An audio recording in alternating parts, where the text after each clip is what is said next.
You're listening to the Friends Talking Nerdy Podcast Network. Friends Talking Nerdy.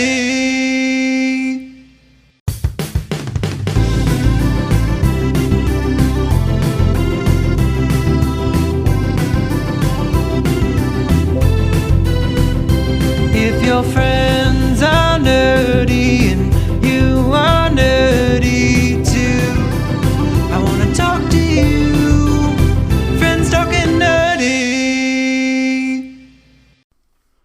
Hey everybody, welcome to another episode of Friends Talking Nerdy. This is Tim the Nerd joining you, and seated right next to me with a very wounded knee, we have who's podcasting for two, the Reverend Tracy. How you doing? Well, I mean, you mentioned my knee, so I guess let's go ahead and talk about that. So, funny thing about me when I do characters is I think I more go along the lines of being a method actor. Like, I'm not the type that needs to, like, be the role constantly the whole time. Like, there's levels of it. But definitely when I am in monster mode, I am a fucking monster. And I kind of forget that I should do or not do things right now, like running like a maniac through the crowd. And so, yep, I was running along, tripped on my ridiculous clown pants because they were ridiculous clown pants, and went flying right down into the concrete. Now, fortunately for anybody worried about the baby Reverend, I took years of Taekwondo. Thank goodness a lot of that training still just kind of just automatically is the reaction in your head. I got my knee under me so my stomach and my face didn't take the hit, and then I was able to actually kick over and roll over my shoulder. So, yeah, I mean, I've got a huge chunk missing out of my knee, but there was no abdominal direct hit or anything like that. And so I was also able to roll out of it, which was great because that allowed me to continue running and laughing like a maniac while honking my clown horn the whole way running inside. So, And look, baby EJ's in his first apartment going, what the hell is going on oh, here? I know. I'm pretty sure he probably got rattled something good, but I mean, of course, I obsessed and, like, read about, you know, oh my God, can falling hurt your baby? And, you know, I talked to my mom about it. And no, it seems like I'm actually at a very safe place to do that, but it was kind of a wake-up call, right? Like, realistically, I shouldn't be doing that. And so I think that was kind of a universe getting my attention of, like, okay, knock that shit off. Because, I mean, if you think about it, running and all sorts of other little sports are still okay, like, well into your second trimester. So apparently there's enough cushion and fluid and shit. He probably just, like, felt like a little bit of a bumpy ride. That was probably it. It's not like that old Family Guy gag of abortion in the 1700s, and it was just women walking up to the top of some stairs and then falling face down onto the ground. No, we're not. I didn't fall down any stairs. Although, funny enough that you mentioned that, because that was already a paranoia for me, like, before I got pregnant. And now that I am, it's, like, worse. And it's all because one time, I was drinking, like, I had a cup of water and I was walking up the stairs and decided to take a drink. And, like, I would even say the term losing my balance is hyperbolic here. Like, I think I barely felt my weight shift backwards. And, like, it totally got it into my head that, oh my God, this is how people fall down the stairs. It's like taking a drink while going up. So, I mean, that was a few years ago, but it's given me a healthy respect for the stairs ever since. But now I'm finding I'm more paranoid about it. Yeah, I mean, I know as a kid, I tripped down the stairs once. Like like my sock, like got snagged on like a little bit of a nail that was popping up on the stairs, and then I just went and like flew down like face first, like slid down, and it was more of a freak out than anything. I mean, I didn't get injured, break a bone or anything like that. But when you're like 5 or 6 and that happens to you, you're like, what the hell, man? Yeah, I mean, things in young age tend to stick with you like that. Like, it can give you little neuroses and things like that. But yeah, speaking of the haunt, I mean, we are both definitely, I'm enjoying myself, you know, scaring as many people as I can. I found that I do tend to scare more of like the 20-year-old women than anything. I'm not sure if that's something you should be bragging about, Tim. Well, I mean, this is what they want. You know, it's one of those times, rare times, to where something that happens normally is a good thing. Yeah. This is like a consensual scaring too, right? Because they're paying money to come in. So, I mean, you have permission. You're allowed to be weird and creepy and like freak them out. Oh, indeed. Like, I loved it. Like, cause with the way cause like, I'm like a bald lurch there. So I'm the start of the haunt for everybody that comes in. Mm-hmm. So it's not necessarily my job to really freak everybody out, but I felt that with how the doorway is positioned, I want to be able to kind of give them a little scare by just turning around the corner like that. And I did remember there was one woman was like, oh hell no, and then she turned and walked. What's funny is I actually now that I think about it, I got specific feedback from the owners. Ooh. Or one of the owners, and they actually talked about that specifically, saying that they love that you do that because it's because he's standing out there some of the times, and so he gets to see it from the patron perspective. Mm-hmm. And he's like, no joke, it is like you've walked into the movie at that point. Mm-hmm. Like there's just something about how you come around the corner like that really pulls the scene together. I'm putting air quotes around that one. So good job, you're doing great for a first-time haunter and long time since acting. Yeah. So I mean, it's one of my favorite forms, honestly. Like if you're curious at all about performance, like, I would seriously look into haunt work. It's a little bit improv-y, but it's also character-y, and you can normally get some insight. I mean, I know we do. We can try to give you lines and try to give you ideas and try to show you what to do in a space, but it's cool because it's really you. Yeah. It's really up to you to sell it, to make it happen, and in a way, I think it's more relaxed like that. Like, you're not trying to meet some very rigid expectation. You get to play more. So, anyway, I'm a big fan of haunt work. What can I say? And I know haunted houses are almost always looking for people this time of year. May they be some of the volunteer runs or some of the paid ones. Odds are they're still looking to add to their cast. So it's a fun thing if you're ever curious about getting into performance, even just seasonally. Indeed, too. Especially, I mean, I've made no secret about my issues with anxiety and also being quite a bit of an introvert. But, being able to step into the shoes of a character, like when you spoke about, not necessarily going full method like a Jared Leto, who is, emailing dead rats to his co-stars on the movie Suicide Squad. But, you do kind of let it take over. Like when I'm trying to scare people, and I furrow my brow and give that creepy look, which I gave a little example of on TikTok, you do have like a zone that kind of envelops you when you're that character. And yeah, being able to improvise, because I've done regular theater where I've had lines I had to memorize and blocking, every single word and step was all measured out. But here you do have the freedom, and in a lot of ways too, and in a lot of ways it's kind of like what professional wrestling does, because professional wrestling, it's not a haunt, but they have to rely upon the improv as well, because especially in a live setting, you don't know what's going to happen. Exactly. And like, not only do you have that with haunt work, you also have the unpredictable nature of patrons and kind of reading what to do in a moment. And that's what I honestly end up, as the casting director, end up coaching on the most, is helping people learn how to troubleshoot something so that they can get, pretty consistently good reaction.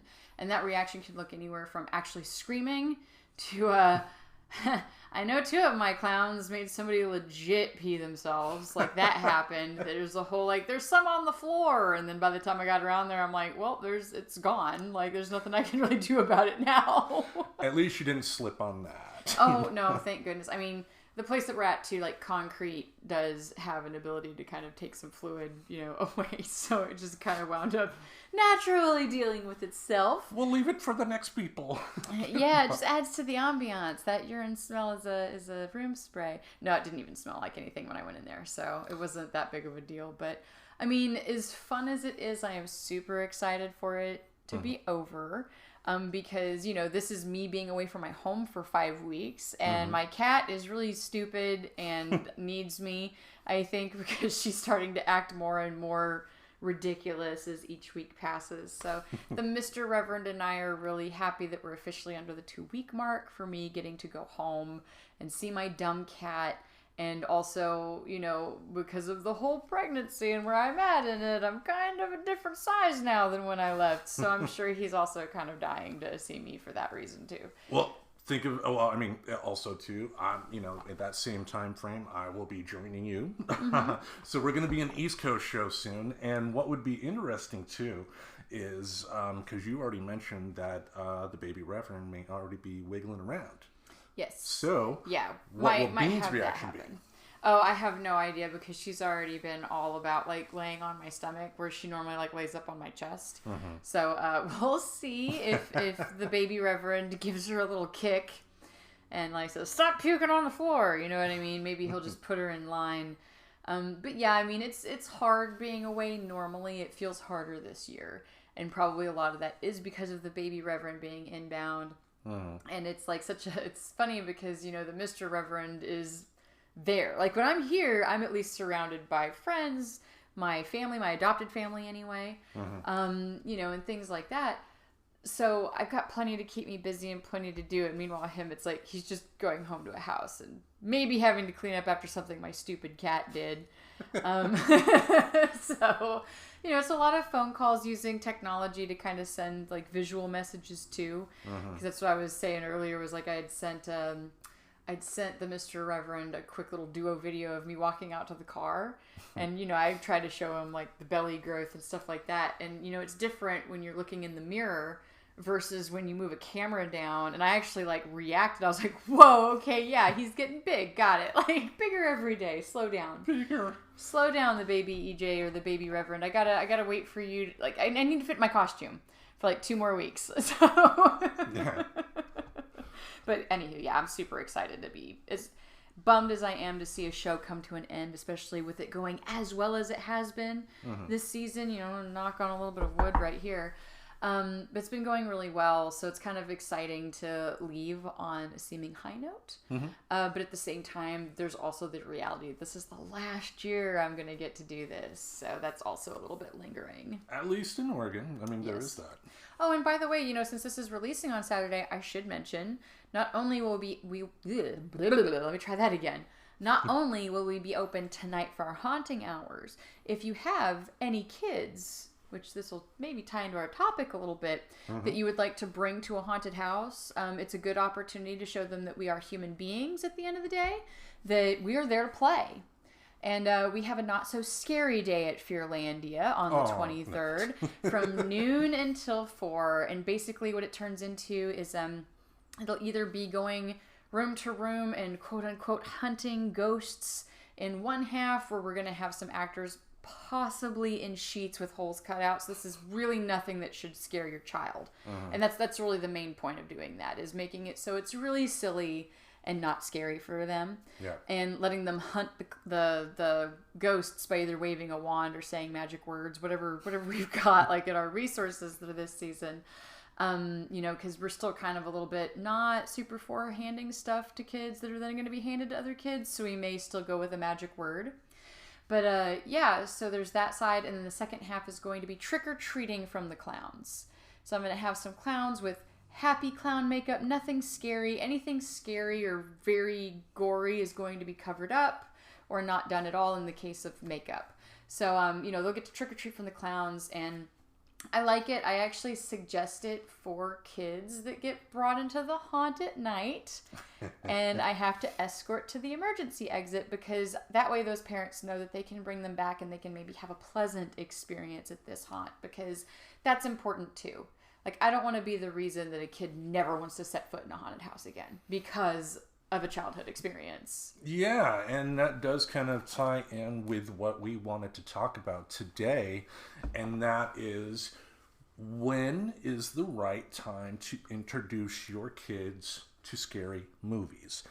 Because like I mentioned, I'm like the point man. I'm the very start of the ride for people at the haunt, and it is interesting to see people thinking that it is appropriate to bring kids 5 or younger through that, and because it's grown-ups get freaked out in that situation, and kids the younger kids especially should not have to necessarily deal with that. But having said that, that doesn't mean a haunted house is a bad thing. That doesn't mean scary movies are necessarily a bad thing. But what we wanted to do was kind of talk about whether it's appropriate or not. Now, one thing I want to ask to start off, what was your first memory of a scary movie?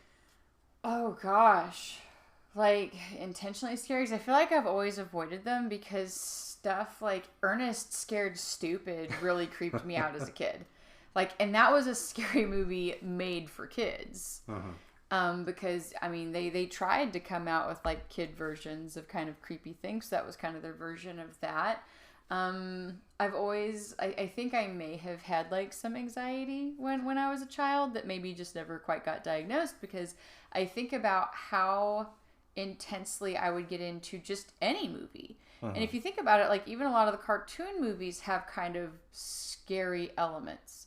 I mean, even looking at something like The Little Mermaid, where she loses her voice, and then eventually, you know, Ursula gets really kind of evil for a bit, and for a small kid, that can be kind of a scary thing, because you want to know everything's going to be okay. So I think the way that I processed movies in general just kind of made me not super curious about scary movies. Gotcha. Like, I think I vaguely recall, but I feel like Saw and stuff would have come out when I was much older. That was 2000s, But, yeah. yeah, so that was like when I was in high school, and I still just like didn't understand. Like, you know, now I'm a little bit more understanding that just because I'm not into something doesn't mean other people aren't. But back then I struggled with understanding why anybody would want to watch that. Like, because it just seems so senseless to me. But yeah, so I guess it would have to be stuff like that, or stuff like I'm trying to think of the not Through the Looking Glass, but there was like a second of like The Yellow Brick Road.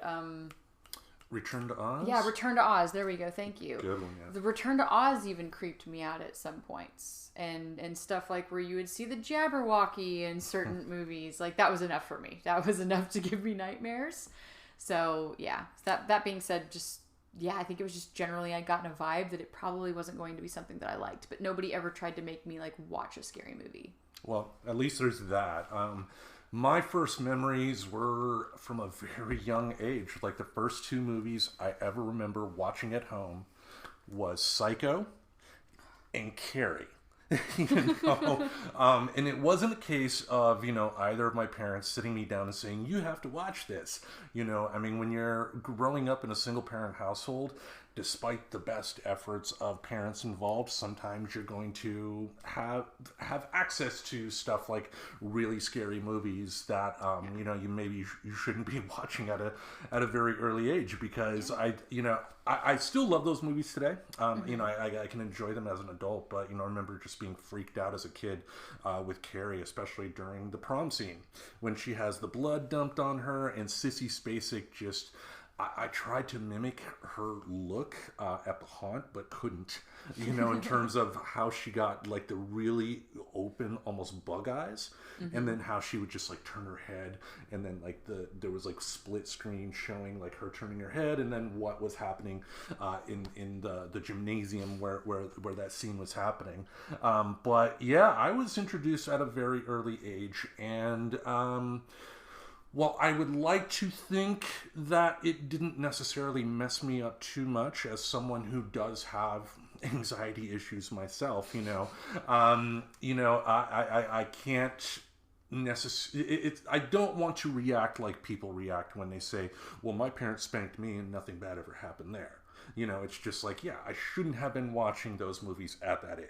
Yeah. You know. And then, because you also have like the peer pressure that folds into it too, even if it's not just accessing it on your own, or your parents trying to be like, you should give it a shot. There's even, you know, sleepovers where, you know, the parent at the sleepover isn't necessarily paying attention. It's like, oh, you know, we can watch this.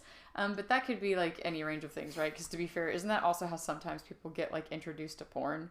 You know, it's just like suddenly there's access and no adult supervision. Yeah. So, I mean, I guess generally speaking, that's not the way you want your child to be introduced to something. So maybe being cautious of perhaps like where they do go for sleepovers is another step in this one. So, you know, unfortunately that's just how that can happen sometimes. But yeah, I guess I feel like I lucked out in that sense. I had enough to make me kind of paranoid and anxious as a child. I didn't need anything else.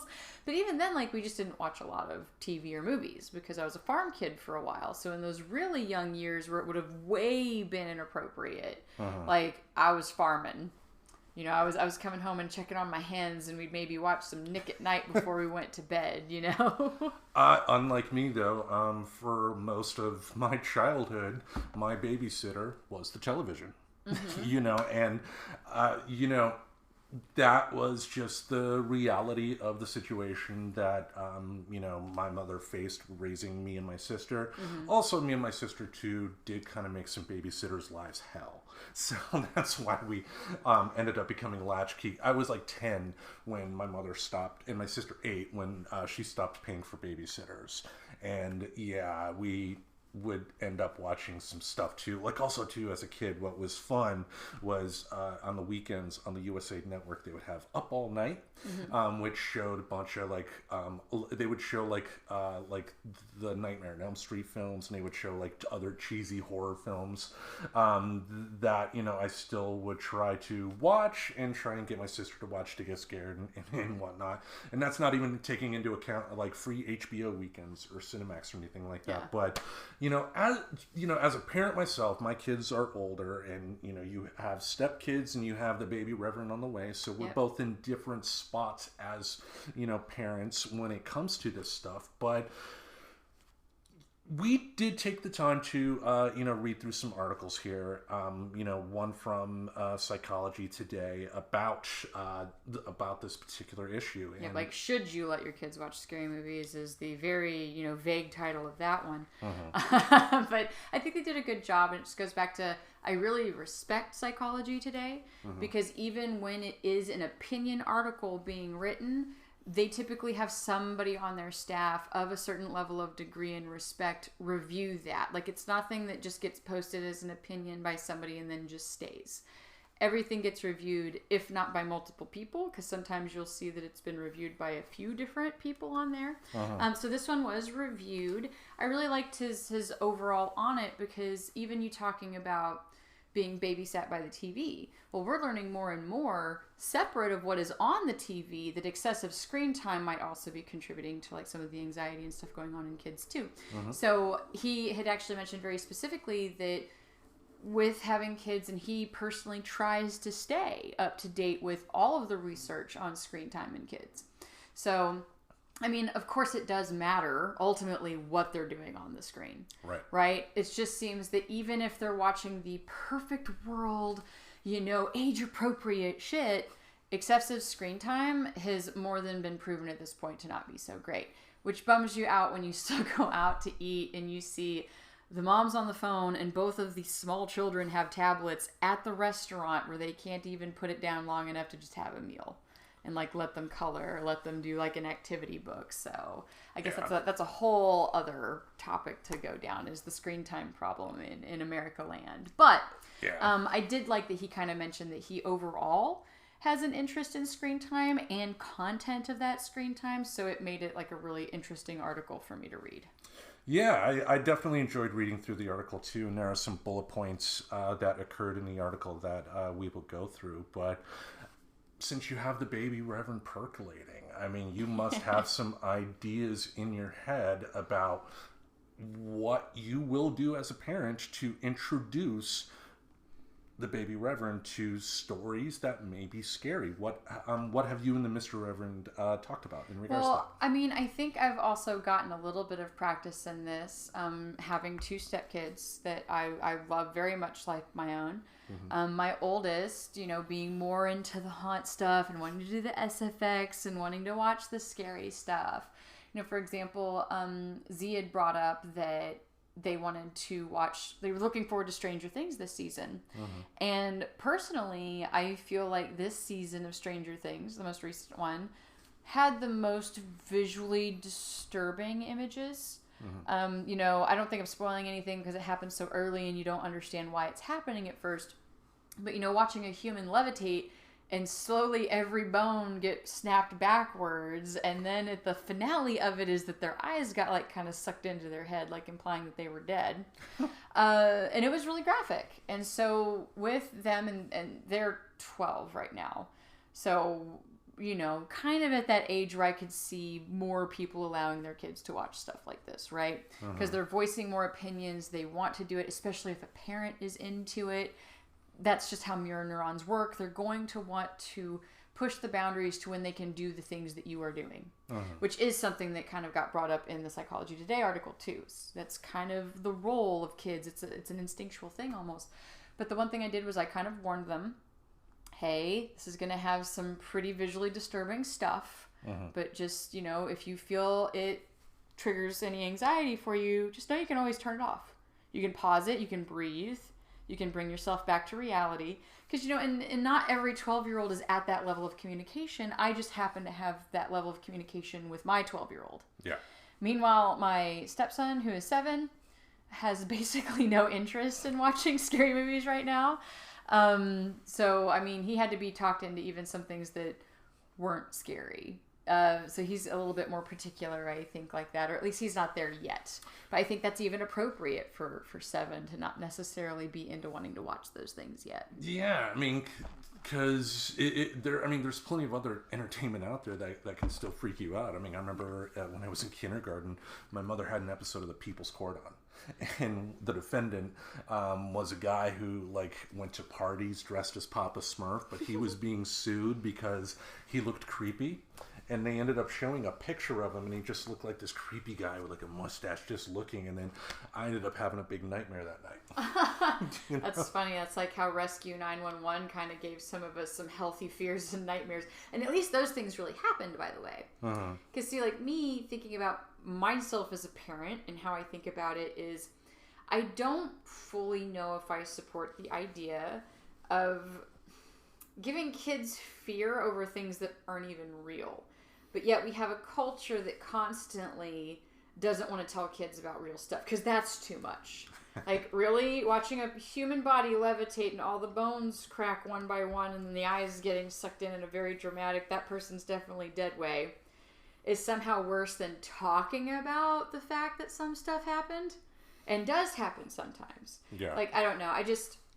I personally, and this is something I've got some time to figure out, you know, is I will have a little in my life every day at some point, not just, you know, like with my stepkids where it's, you know, I'm not the primary home. Right. But yeah, like, so I've got time to think about it, but overall, I'm not very sold on giving them neuroses over things that don't exist. And maybe it's even because I've had a fear of zombies for seemingly no fucking reason since I was a child. Yeah. Like, that still has kind of carried over. I remember I had roommates in the past who would warn me if they were watching, oh god, what's the big one? It's still, like, huge. The Walking Dead? Yes, thank you. The Walking Dead. Like, they'll be like, Walking Dead alert! And I'll be like, thank you! And I would, like, literally just shoot my hand up like blinders because the visual was too much for me. Now, since getting into haunt work, that's changed a little bit.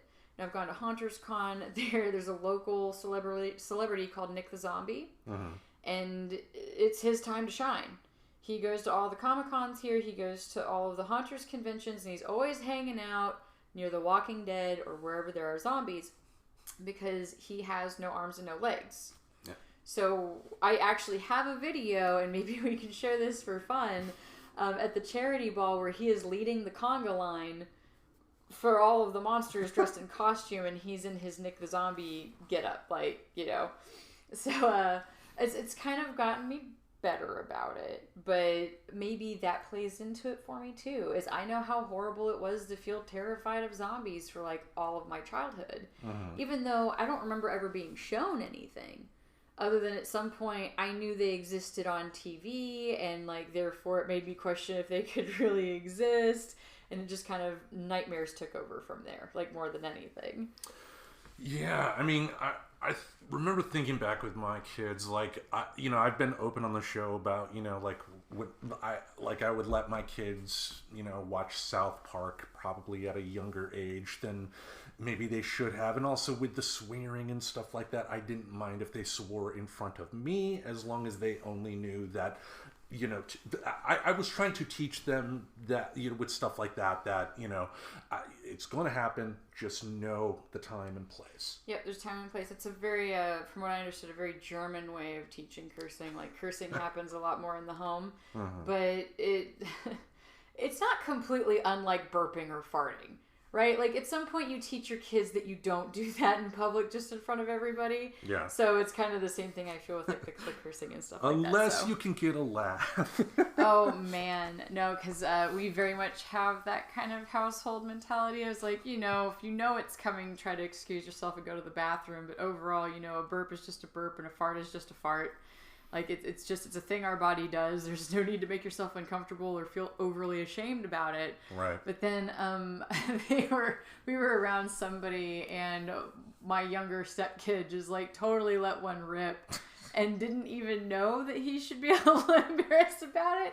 And I was like, so buddy, just so you know, we normally try not to do that, like, when there's a bunch of strangers around, like, so you start teaching some of those things, but just not having any shame around it or trying not to. Yeah. Ultimately, though, when it came to stuff like scary movies, I didn't let my kids really get introduced to them until they were in their teen years. The ones that were interested, like my oldest, he was a zombie fan himself, loved the Walking Dead comics. The older he got, we even let him watch the Walking Dead TV show. My daughter, when she was 12, I let her watch Scream. Because I had seen that movie. I had also seen The Walking Dead, so I knew what to expect with that. But I've also known parents and also just general adults that are assholes to kids. Oh, yeah. That, think that, let's put a scary movie on and see their reaction, because it's what the TikTok video that you made that was a reaction about the young kid that thought they put their finger in a dog's butthole. Yeah. That's classy. Classy parenting, just saying. Yeah, well, in that case, it was an aunt, but still, it showed to me. And through our reading, we even learned about it too, that you do got to be cognizant of the kid's age, most importantly, and you got to be respectful. Because these types of movies are like roller coasters, and you have to be able to be prepared for that. Right. It's like, there's even one of the bullet points is like, we must remember that the point of watching scary movies and playing scary video games is to, be scared. So some of that fear is experienced as a type of enjoyment. It's the same reason why we like to ride roller coasters or go to haunted houses. It's an adrenaline rush. But at the same time, as a parent, and this is something that I feel seems to be kind of lacking in our current parental culture, it is somewhat up to you to understand not just what your child is saying they can handle, but also really where they're at in developmental stages as to even if it's appropriate, right? It's like kids ask for shit all the time that they shouldn't be doing yet. And it is our job as parents to say yay or nay to that. We're supposed to be vetting some of that. It's not always supposed to be about giving a child what they want. I mean, if they can, it's no different than telling them no to having a big old chunk of chocolate cake for breakfast. They might want it. They might really be convinced that that's the thing that they want. But it's our job as the adults to help vet that and help them have like healthier experiences. And some of that is mental health as well, right? So just because a kiddo is begging to watch a scary movie or even begging to go to a haunted house, I do think there is a point where, as an adult, you should be okay with saying no, even if that child really does want you to say yes, right? Yeah, I think the important thing, though, is that there should be more that comes after the no than just no. Because if you just tell the kid no, they're going to be like, fuck it, I'll go somewhere else and get that, Exactly. But I mean, I've seen that like even in Haunt, where this was a child, they definitely did not want to be there. And I don't think I'll ever forget it because that's what made me create the mama bird bit that I do at my haunted house. But I still remember being in the front room. This was actually my final year as the front room actor. And this was the next year I was casting director. So it just really stuck with me, maybe even for that reason, because I knew I'd be making some of these choices soon. There was this little girl and she just had her sweater up over her face. And her mother looks down at her so tenderly and so gently and says, "You're 10, you're doing this." You know what I mean? So obviously the gentle and tender was totally sarcasm there, guys. But yeah, and I just remember just feeling shocked that somebody is basically going to try to bully their child into going into a haunted house. And I have to understand that that exists too. There are parents, and maybe it's even as innocent as they're speaking from their own experience. You know, that I was able to handle scary movies at 10, so you should be able to, so you're doing this. But that's really taking away how much you can be affected by your environment, and even epigenetics on the other parent's side factoring into things. Also, since we are talking about TV shows and movies as well, TV shows and movies that deal with horror topics have gotten a lot more sophisticated over the years. You know, what was considered violent and scary in the 80s would probably be laughed at today. You know, when you have, because they don't make movies like a Friday the 13th anymore. A lot of the scary movies out there are your torture porn stuff, like your Saw movies. Oh, yeah, and that's something that I go back to. I just don't understand why anybody would watch Saw. I mean, and then I double back on that and say, well, I mean, I guess I kind of do now. It's just my experience that I wouldn't want to watch that. Doesn't mean that nobody would. Yeah. But yeah, it's like, should your kid be watching stuff that's like torture porn, like Saw? I think that's pretty clear to steer away from that. You know what I mean? But, you know, I still can't help but go back to, I don't understand our culture that has such a hesitancy to warn children about real dangers, but wants to be really quick to introduce them to totally fake dangers. And I can kind of see like some of the value in it, in the sense of, you know, if they do have short-term harm, which is kind of going into a little bit of what the Psychology Today article kind of prefaces the difference. So they'd said that we need to recognize there's a difference between short-term harm and long-term harm. And now, does watching a scary movie seem to cause long-term harm? It doesn't. Does it cause short-term harm, like inability to sleep or maybe having nightmares? Well, that seems to be a regular occurrence. So I think as a parent, if you are going to choose to allow your kids to watch scary movies, you need to be ready to sign up for that second half of the aftercare element of it and making sure they are okay. Don't get short with them if they have a nightmare. They are children. They're still processing what's real in the world and what's not. And it is kind of, as a parent, your job to display some fucking patience and compassion and realize that they might process things differently than you. But we struggle with that, not just as parents, but as people in our culture in general. Yeah. We really lean towards judging people based through the lens of our perspective and our experience, but everybody has a different perception of a situation. So your child, yes, is your blood and you raised them, but their perception of an experience is still going to be different from yours as a kid when you were raised by completely different parents in a completely different environment, most likely. So, you know, being willing to be patient and compassionate, I think, is key anytime you take a child to do any experience that can be adrenaline inducing. That even counts for like when we take our kids skiing. You know, we need to be patient when they have little fusses or can't get up or fall and accidentally like tweak their ankle just the ever slightest little bit, but they're crying like it's the end of the world, and you know they're going to be fine in 5 minutes. You know what I mean? They get the hot chocolate. But it's still your job to display compassion, and that definitely should be extended to stuff that's a little bit more mentally stimulating in this way. Yeah, and I think when you're talking about the short-term harm and the long-term harm, I mean, one distinction that, you know, the articles that we read really made clear was the age of the kid. You know, the younger the kid, the more not the more likely, but the better chance there is of long-term harm happening, just because they're at an age to where they don't really comprehend what's going on. Or reality still. Like, I think a good marker is, does your kid still believe in Santa? Maybe don't show them Scary Movie. Right. You know what I mean? Because if they're still very much entertaining Easter Bunny, Santa, Tooth Fairy, well, they're still very much determining what parts are real versus fantasy. So I could see that, and that's nothing that I read in either of these articles, by the way. This is just the Reverend giving some 2 cents. Right. And for those of you guys that don't know, my original degree, like that I was studying for, was I was going to be a marriage and family therapist with an emphasis in child psychology. So I did kind of study this a little bit more than I think your average bear would. But yeah, so just to kind of give some context, it's just my opinion. And there's also like stages of psychological development and neurological development in kids that can so very much matter in deciding what you should be exposing them to. And that's going to be different for everybody.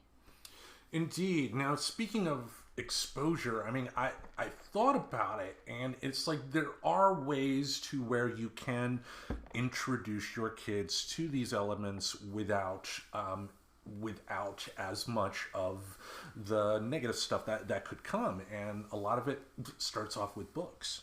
You know, think of the Grimm's fairy tale stories. I mean, the original ones were pretty darn dark. Yes, but you have to also remember that there's even a difference as an adult, if you're honest with yourself, over reading something, being told something, and experience a dramatic recreation of something. Like, you tend to get more sucked into it. I mean, I know I'm going to talk about this more. I want to finish the series in entirety before I go into it anymore. But the Dahmer series that just came out on Netflix, now, I respect it because they seem to really try to stick to a lot more fact. I love my movies that they try very hard to stick to facts. Right. But, you know, there's been endless books and even documentaries about this that, let's be real, just nobody really seemed that into. Now, as somebody who has watched documentaries about like serial killers and stuff like that and seen movies where they have visually recreated that. And no, I don't think the Dahmer series actually shows anything that's kind of over that line, like where it's almost getting into the torture porn of it, but it shows enough that it really made it more real what he did. And that's something you're not quite getting the same of when it's a retelling like a documentary or when you're reading something yourself. But think about this, though. I mean, a lot of the common, like take a look at Frankenstein. You know, what if you introduced your kid not only to the original Frankenstein book by Mary Shelley, but the original movie from the 30s with Boris Karloff? You know, I mean, there are ways you can introduce them, and I think, you know, if you do want to show them a movie or a TV show, starting off with something older than your generation, right, I think would be a good way to kind of introduce them without it being as frightening for them. Exactly. Like, and I even have that's helped me some with my zombie fear, was because I avoided just any fucking zombie flick, and that even included the old ones. So in 2020, when COVID like shut down all of the haunts, I had come together with David, friend of the show, who is the casting director and producer. I think he's even the owner of Creatures of the Night, which is another haunt in the area, a little bit further out than us though. But we came together and we were like, hey, let's do a drive-in movie experience. And I was like, sweet, I am so on board. Let's fucking do this. Yes. And so start talking. He was going to do his Ringmaster character. So I was like, cool. Is it fine if I'm one too? And we were talking more about that. And it didn't really hit me that we were doing Dawn of the Dead until I had already really committed to doing this. And now this is where I will be open about the fact that I do have some people-pleasing tendencies as kind of a carryover from some childhood shit.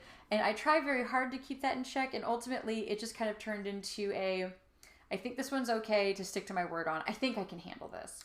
And so we get all the way up to, hey, we're going to view the movie tonight. And I'm like, great. And then I watch it, and it is the lamest thing I think I'd ever seen. Like, and so in a way, I think that helped me a lot in that kind of unpacking. Maybe not all zombie movies are worthy of being avoided like the plague. But no, and it kind of made it fun. And then also having, you know, the cast done up as zombies, because as the movie progressed and more zombies showed up, you know, we had more and more cast like end up in the cars and like banging on the windows and stuff. And even I got turned into a zombie in that production. So I got to do the zombie walk and be my inner monster zombie person. And that made it like oddly fun. So even entertaining the more, if they are into creepy stuff, like let them play with some of the SFX kits and things like that for Halloween, because it can at least help them learn that this is a look that's created. That person that has blood gushing from their head on the screen, that's just really cool makeup now, because you've given them that foundation and you've introduced the concept of making something look like it's been hurt or maimed without any pain happening because they did it to themselves, like on their arm or on their face, right? So yeah, I think you can introduce stuff younger that's not necessarily plopping them down and giving them the current technology level of recreating horrific things. Yeah. Speaking of Dawn of the Dead, that movie was written and directed by George Romero, who also created the original Night of the Living Dead.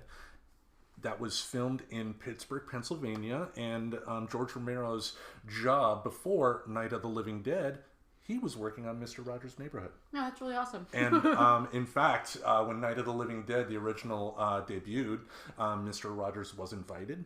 He went and actually enjoyed the movie. Nice.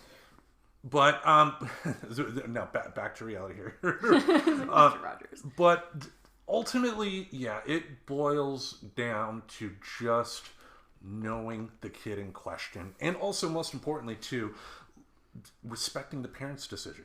You know, I like my kids are at an age to where, you know, they don't live with me, and they're older.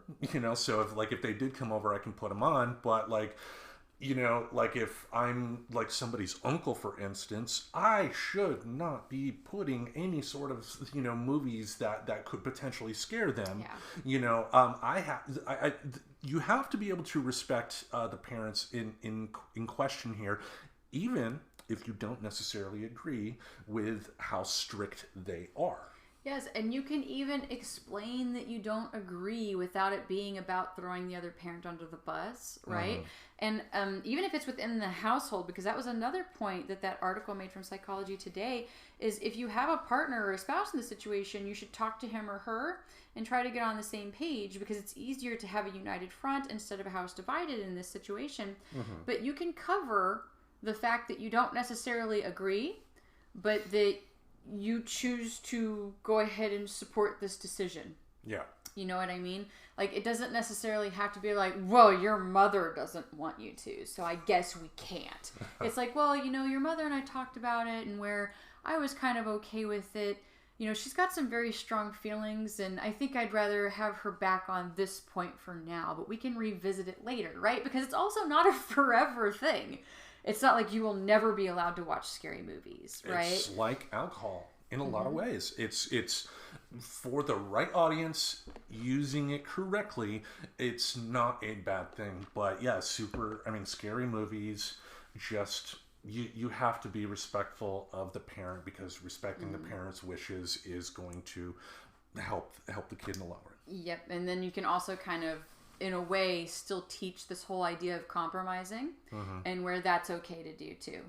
The other thing I thought he really liked was not just talking to the other parent about it, but talking to any older siblings about it. I thought that was neat, and even kind of gives that cool level of respect feeling to the older kid.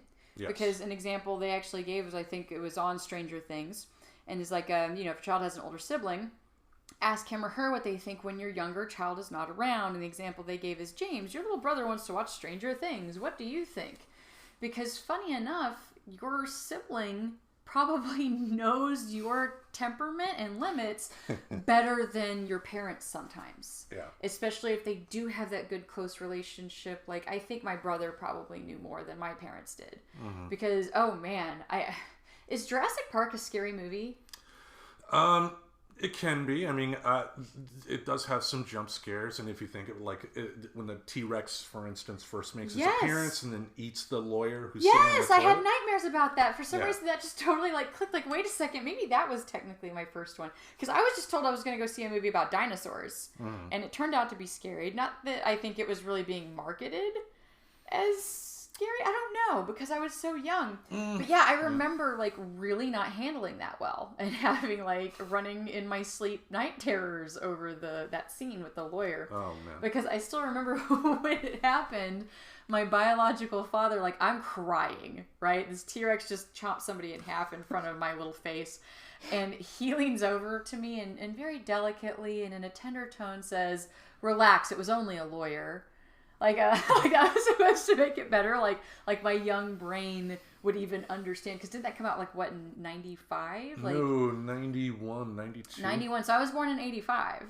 So, I was only like 6 or 7 at that point. Like, maybe I didn't need to see a lawyer get chomped in half, given that I was kind of a bit of a, lady when it comes to that. Kid. But that's the thing, too. I mean, that shows that there is some responsibility both on Hollywood's side to be more upfront about what's the content of the movie is, but too, on the flip side, parents do have to do a little legwork. I think, the one of the bullet points they talked about is that parents, if a kid is interested in watching something, watch it first.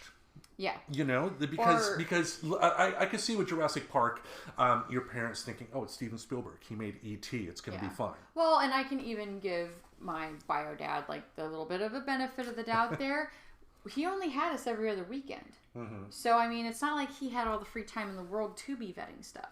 And back then, they didn't have resources like MPAA and ESRB where you can go in as an adult and read. Back then, readily available online. That's what I'm saying. Well, there was no online when Jurassic Park was. Exactly. So he didn't really have that resource to even, like, look into it a little bit more.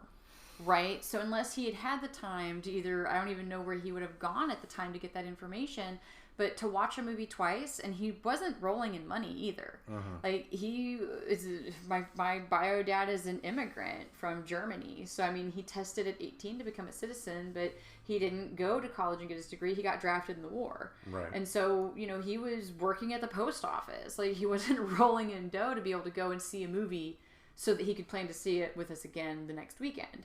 So, I mean, I don't necessarily blame him, but we have so much, like, readily available in our pocket computer, our stunt brains, our cell phones are right there. You can take that extra little minute and have some due diligence and look into it. And then what's great is that even goes into another bullet point, which we already kind of touched on, is you should talk to your child about your values, your concerns, and why you're setting certain limits. It goes back to don't just say no to say no. Have a conversation, because guess what? That's going to teach your kid how to have conversations too. Yeah. Like, difficult conversations and the ability to have those is an important skill that you can pass down to your kid just by having the conversations. And if anything too, when my parents did sit me down and have those types of conversations, in a way as a kid, it made me feel better. It made me feel like a part of the process. It's a way to show respect by just having that conversation to say, I don't think you're ready for it now. Yes, and I even love that it offered, if it's something you've seen before, like, it doesn't have to be an all or nothing discussion. Mm-hmm. If you know a movie well enough to know the parts that would be disturbing, cover their eyes. You can actually cover their eyes, and you can start to introduce them to that world without necessarily, like, the example I'll go with my bio dad is just taking us to a movie, possibly even unbeknownst to him that it would have anything really scary. But yeah, like, you can totally do that too. It doesn't have to be a hard black and white rule. You can have some gray area, and you can explain that, well, I've seen this one a good number of times, and I think I can give you some heads up before things happen so you can be a little bit prepared for it. Even if you're not physically covering their eyes, you could totally work it out where it's like, hey, there's a jumpy part coming. You know what I mean? And you can leave it up to them to cover their eyes and give them that body autonomy at the same time. Indeed. Anything else you wanted to bring up about this? Well, I mean, I did a little bit of reading, through these articles and things like that. And as far as, can it cause long-term damage? It doesn't seem to for most kids, right? Mm-hmm.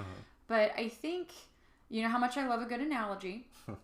I think I figured something out to help me kind of vet this and process it. So I think scary movies, scary shows, haunted houses even, can be kind of equated to giving a child sugar. Like, for the most part, if you give a child too much sugar or, like, a bunch of extra cake for dessert, right? Like, you might have a sugar wound up baby that might have problems sleeping or could even have problems focusing the next day, even going back to some of the sugar binging that happens for Halloween, right? Yep. Like, that might not be so much of a bad issue for your kid.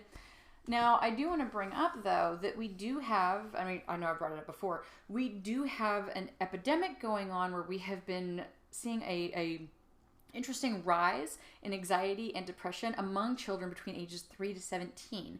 And that increase has been steadily coming up over the last 5 years. Now, I think a lot of the focus on the pandemic and seeing what the pandemic is doing to kids has kind of made us forget there was already an upward trend, right? Like there was, anxiety and depression were becoming more common among children and adolescents, increasing 27% and 24% respectively from 2016 to 2019. So that was already trending in a way we didn't want to see it, right? Yeah. So that being said, and to bring the analogy full circle, I think exposing your children to stuff like this is a lot like candy and overconsumption of sugar. You should know if your kid has diabetes, right? Like that's obviously going to factor because it's not just as simple as, they can handle being up a little late and some jitters the next day.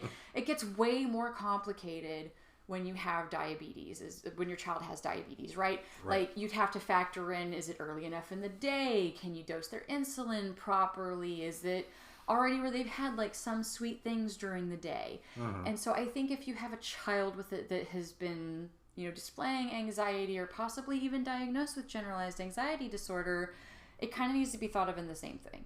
Like, right? Like maybe just like a diabetic child doesn't need their blood sugar spiked because it can be kind of bad for them because of their condition. I think we need to be more aware of when our kids do have anxiety and things like that, even if they want to watch it, because it goes back to the diabetic kid could want all the cake, but if you know what their blood sugar levels have been at for that day, you need to make those decisions as an adult. So I think the same thing kind of carries over, that know your child and understand that just because they want to do something, and if you are aware that they've got an underlying condition that goes against allowing them to, quote, just do that thing, that's where you absolutely owe it to your kid to step in. Indeed. I mean, they did the Psychology Today bullet points, did talk about, the older the kid gets, the more you do need to loosen the reins. Because, I mean, no 17-year-old is going to want to watch the Mickey Mouse Club. I get that. Yes. But also, it helping your kid to be cognizant of these potential issues that could lead to negativity will help them as an adult. Yes. As long as you are respecting them and not doing just saying no for the sake of no. If you are explaining that, hey, I think that if you see this, X, Y, and Z could happen, I don't see that as a negative at all. With the rise in anxiety being what it is, I know I've had it rise, Oh yeah. You do. It is important to think of that. It is. Right. And when you're even dealing with requests like that, you can even tell your kid, like, hey, it's a not never, it's just a not now. And that not now could look like, hey, the content in here, like The Exorcist, right? I mean, as older as that one is, and I don't think it's particularly gory, I don't think young children need to see a young girl stabbing herself in the crotch with a cross, right? Like, can we agree that maybe that's not a visual that they need? But you can actually explain, hey, I think we need to wait a few years on this one because there is some content in there that I don't think is appropriate to show you right now. Versus, hey, you know what? You've had a really stress-filled day. You had a busy day at school, and it's kind of late. Can we do this as like a Saturday noon thing and watch it during the daylight? It gives the decompression time and the time for you as an adult to get them in a better state of mind before bedtime. Right? Like that not now but later conversation can look so many different ways. And it goes back to, it doesn't have to be a strictly, all black and white. You can have some gray area and some discussion in there too. So you're actually giving your child a voice as well, but you're also explaining things. Either this is a definite no, or, for various reasons it's going to be years, or it's like hey, can we just do it on a different day? And with the tools that we have available at our disposal, like you mentioned, we have the ability to find out a lot more about these movies or TV shows before we go into it than we did in the past. Now, in the past with the MPA, you had a general idea, they would say PG-13 for language, violence, blah, blah, blah. But even that barely explains it right? doesn't like, tell you where to look for it. It just says that it's there. But, with, IMDb, for instance, that'll give you a rough idea of what the story talks about. There's Reddit. You can go to Reddit and find information there about what the movie is. Just take the time to do the research. And I think your kid will ultimately respect you for that. Yep, you can totally find what's in there. I still thought, I know it's kind of a random memory to be bringing up with this, but I was watching, so I'm still kind of a scary movie, not the biggest fan of. This is when I was living in Arizona with my ex, and, I decided to give this movie a shot. Drag Me to Hell was the movie. And as soon as she introduces the kitten, and this is just because I've become very aware and sensitive of Chekhov's rifle. I feel like I really see it when they're doing it. And got the kitten, and not even soon after that, the small animal sacrifice idea got brought up. And I remember turning to my ex and going, she's going to kill that kitten. He's like, no, so that's not going to happen. And then so he got really quiet for a minute, and then he just slowly got up and took it out of the DVD player, and we wrote, Tracy, don't watch this on the top of it. Because he did confirm, just really quick by Googling that, yeah, she small animal sacrifices the kitten. Now, granted, it didn't show it. But I do want to give him the credit of knowing me well enough that would have really disturbed me to almost have that kindness. And so I think, in a way, your kids can't help but pick up on that. You know what's going to disturb your kid to a point of no more. And hey, that not now but later conversation can be can I watch it first? And just to make sure there's nothing that me knowing you really well might put you in a bad state of mind. You know what I mean? You can have a conversation. You don't need to act psychic about everything. And it's interesting, too, that you brought up that particular movie, because that movie was directed by Sam Raimi, who, got famous for some horror movies called The Evil Dead, Evil Dead 2, and Army of Darkness. But that was PG-13.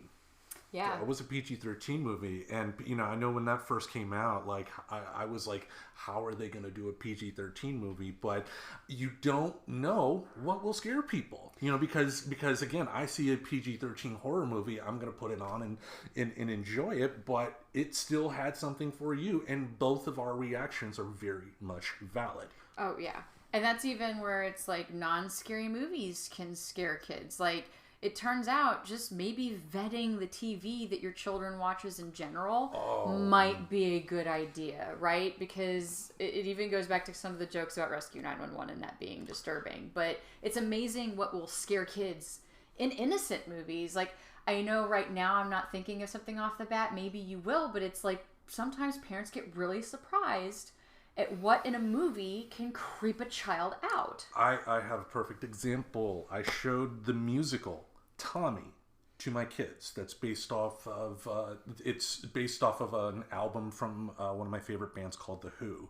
And at the start of the movie, you find out that the father of Tommy went off to war, and then they thought he was dead. He came back, found out that Tommy's mother was shacking up with somebody else. So he killed that guy. And then Tommy saw this. They told him, don't tell anybody. And he became deaf, dumb, and blind. But my oldest, who's my stepson, saw that and freaked out. Because it was a story of a stepdad being killed by a biological dad. Now my oldest, his biological dad, not a nice person. I think, for the show purposes. Maybe it made some relations to him. Yeah. And that's the thing. I didn't think it would be a problem, but he just started just wailing, and I was like, fuck, TV's off, and giving him a big hug, and I apologized to him so much for that, because to me it was just the music, enjoying it for what it was, but for him it became real. Right. Yeah. And I think innocent scene that got taken wrong by a lot of kids, and it wasn't really innocent, but I don't think they expected kids to react as poorly as they did. I finally thought of one. Who Framed Roger Rabbit? The shoe scene. Because you gave that shoe a face and feelings, and it was tortured. I know a lot of people, they're like, no, fuck that movie. Still today, even because of that scene. And so it's for that reason, I have not shown that to my kids. Just because of there was something disturbing about that. And I don't think adults who wrote it fully understood how disturbing that would be for a kid. Yeah. Because it's a cartoon. Well, of course it's not real to the adults that wrote it. But to a lot of the age demographic that wound up watching Who Framed Roger Rabbit, that scene was really intense and really kind of messed with some kids for a minute. And I mean, that is an interesting movie overall because a lot of it is based on a true story. In terms of, you know, like auto companies like buying out the L trains that they had in Los Angeles just so people would have to buy cars. But to your point, yeah, like I do remember that scene where Christopher Lloyd's putting the shoe in the dip. Yeah, I mean, it's like it has the shoe had a cute Disney face, but it's screaming for its life. And that's another Christopher Lloyd too. Like throughout the movie, I could see creeping people out because he never blinked. And see, I didn't catch they didn't blink, but I did when he changed into his cartoony self at the end. Sorry guys, I said spoiler alert. It was like that movie's so fucking old. But yeah, Thanks. like when he, you know, kind of changes and you see his eyes bug out and stuff, like I remember that further creeping me out. Meanwhile, I don't know if it would have if I didn't see him murder a fucking shoe friend like earlier in the film. You know what I mean? So it's like it's also interesting how things build. So I don't know. I think scary movies are definitely something that the most responsible way to do it is watch it first where you can. Yeah. Like maybe they don't need to be in the intensity of a theater and surrounded by people like when they're a kid. Maybe you can vet it and watch it first and make sure that there's nothing in there that you're going to have to really backpedal or really do a lot of repair out of, right? Like if you know your child loves animals and you know that there's a scene because you've seen it where there's some animal violence, that might be one if they ask you, it's like, well, here's the thing.